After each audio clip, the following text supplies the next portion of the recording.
Welcome. It's our latest countdown on the legislative session. This is week what? Four? Four? Week four. But who's counting? We are. Actually, there are countdown calendars. But it's week four, and we're happy to come to you. I'm Marceline with Economic Action Maryland Fund. I'm the executive director. I'm Jennifer Bevan-Dangle. I'm the deputy director. And we want to get into it. There's been a lot happening over the past week and a lot coming up. But as you can tell, we're a little out of sync with like what time or what day it is. Like the time vortex is real. Yes, we have definitely hit the part of session where we don't know what day of the week it is or what's happening next week. We just take it one day at a time.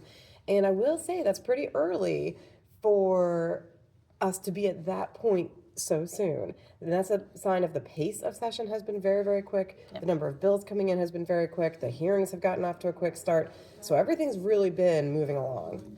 Yes, absolutely. Things have been moving, but we're happy to see it because some of the things that have been moving are big, important bills, and it's great to see the House and the Senate take them seriously and move on them. So a couple updates. One is that we are moving forward with legislation to protect our immigrant communities. Two bills have moved, a couple of bills have moved. Two of them were amended to be emergency legislation, which means they will take place immediately after they're signed by the governor. And those were the bills saying that we as a state will not cooperate with ICE and we will not have our police or our counties cooperating with ICE. So as soon as those are signed by the governor, they will move forward and be enacted. And they've both passed the House and the Senate, Senate Bill 245 and House Bill 444. And the Senate bill, on the Senate side too, they've been moving forward with a bill to basically say that you can't use face coverings. And so that's been another thing that is important for law enforcement. So it's been another bill that also moved forward, all within a solid majority. So we're very happy about that as well. And it's worth reminding everyone, because we've even been getting questions about this, we have a two-chamber rule of law. So a single bill has to move through the House, and that same bill then has to move through the Senate, or vice versa. A Senate bill has to go through the Senate and then also through the House. So just because identical bills moved in their own chambers, one of the bills now has to cross over. Right. However, we know that the Senate JPR has started to move the immigration bill already, the House bill, through the Senate. So that should actually, cross the finish line within a reasonable amount of time here. And I think the goal is to, that I've heard, is to get something to the governor before the end of this month. So it'd be a great way to really do what we can right now to protect immigrant communities throughout our state. So that's great news. Yeah. And less great news, the budget. Do you want to talk a little bit about where we're at? Sure. And so we've talked about how the budget hearings are starting. Each agency comes in and talks about their own budget request. The general tone with the budget is that it's very, very tight. We are in a deficit. There's both an expense reason for that. We have some very significant expenses, particularly around school funding, other important commitments that we've made as a state. And then there's also the income side of it. We're waiting for the next round of estimates to say whether the budget that was introduced was overly ambitious or maybe there's a little bit more money than we thought. And that's going to determine a lot of how they actually move forward, as they put it across the finish line. But certainly any bills that have a fiscal note, bills that would cost money to implement, those bills are going to be very hard to move because it's not just the budget itself, but it's also anything else that could cost the state money. They're going to be taking a hard look at this year. Yep. And we have been off, as we said, to a great and busy start. We are tracking more than 100 bills right now. We've been weighing in on a number of bills. The pace has really been quickening this week. So we've been super active. There's been legislation this week where we testified at a hearing on earned wage access products. And what are earned wage access products, you might ask? They're basically payday loans on your phone. So they're apps where you can click on the app, borrow money against your next paycheck. The problem is that the fees, the tips, and the subscriptions they want you to join to do this means that you're borrowing $100 at like a 90% APR. And Maryland, as you may know, has had a long, proud tradition of banning payday loans for more than 50 years. So this is the first time the state has allowed any kind of payday loan to move forward. And we are working with other advocates, and we've had hearings in the House and the Senate to put stronger consumer protections on those, saying you can make a little money, but you should make no more than $10 a month on fees for all the people you're serving for each month, for each transaction. And also, people can't borrow the same $100 from 5 different places, which is what's happening now. So, putting some protections around that as well. And we're also seeing bills that would create protections for tenants start to get heard. We just testified today on three. One would require upfront disclosure of all the fees associated with your lease. So if there's a garbage disposal fee, if there's a pet fee, if there's a monthly convenience fee to pay your rent, all of those fees need to be shared up front. And that's a really critical transparency bill. The other two deal with tenant screenings, how these companies decide whether a tenant will be accepted or not when they apply. One is specifically for voucher holders. So these are tenants where the state or another agency has come in and said, we will pay part of their monthly lease. And the bill says you can't then hold their credit score, their income against them because they already have this guarantor. They already have someone who's going to be on the hook for the bulk of the monthly rent. The other one deals with some of these AI-based screening tools, which will just scrape data. They can be wrong, they can be biased, they can be flawed, and tenants right now don't have a lot of recourse. They could be denied for a completely false reason because this tenant screening tool says they're not a good tenant. So trying to rein that in, create transparency and guardrails around that process too.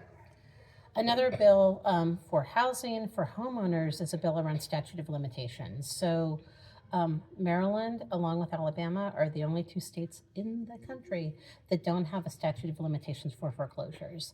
And what a statute of limitations really does is it creates a timeline. It basically starts the clock for how long banks have to, or another lender, to foreclose on your home.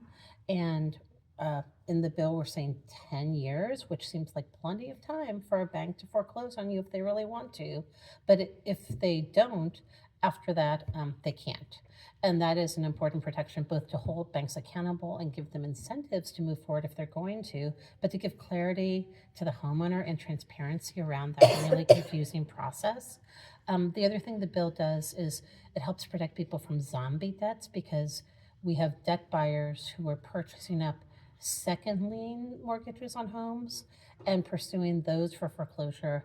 Oftentimes people didn't even know that they still had the mortgage and that lien because they hadn't been contacted for 10, 15, 20 years.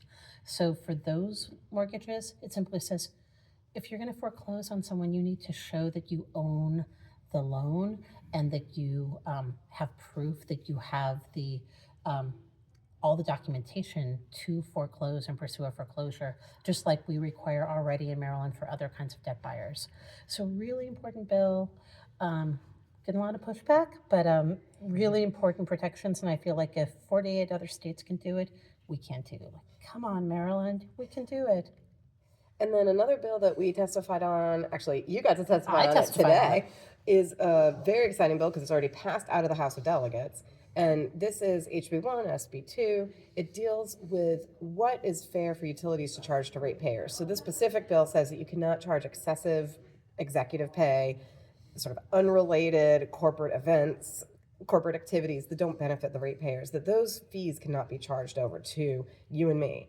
And this is a really important bill, partly because it sends the message that we need to hold these utilities accountable. BG&E, Exelon profits have been skyrocketing along with our rates. And so part of it is sending the message, but it will also save money.